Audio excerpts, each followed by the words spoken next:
because this happened to me actually once at a gig. I fucked up, I couldn't remember the lyrics to Girl Anachronism, but at all. So I started it and fucked up and was like, oh, if I just start again, I won't fuck it up. And then I fucked up again. And like the patience of the audience was like, oh, you're among friends. But then the third time they were like, oh, you don't fucking know how to play the song. You don't know what to do. And so I gave the microphone to a girl in the audience who sang it for me. But thank you. It helps me to know that.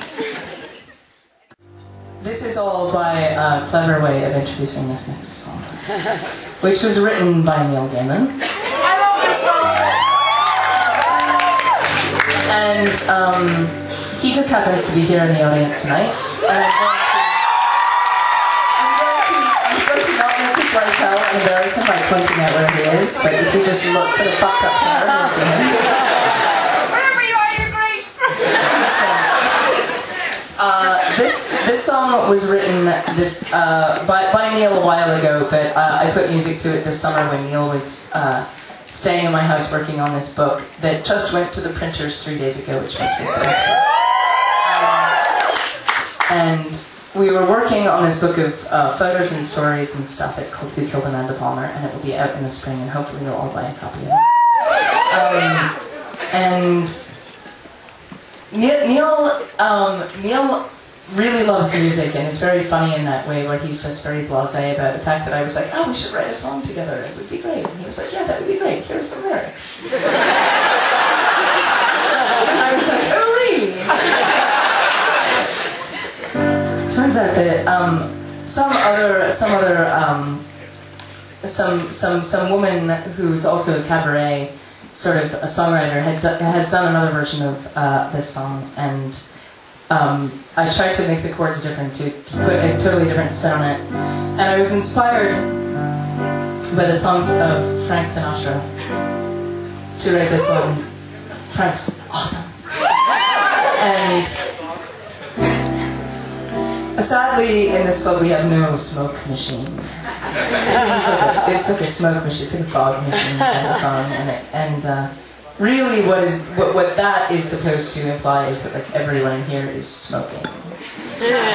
So if everyone in here pretends that it is like 6 hours later than it is, and that we're all smoking, and we're all single and sad about it, that song works a lot better.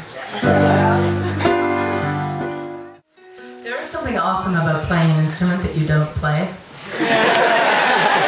Because you get to look cute. And everyone's like, oh, look, the instrument she doesn't play. And I'm like, oh, look, all the things that I don't do at all. This will get old after a couple years. Because then I'll be like, oh, you can't tune your instrument. It's not cute. It's fucked up. The tuner won't help because this is tuned to nothing. It's tuned to itself. That's the, you know what I have to say, I mean, it's kind of dorky and kind of cool. You're among friends! Jesus.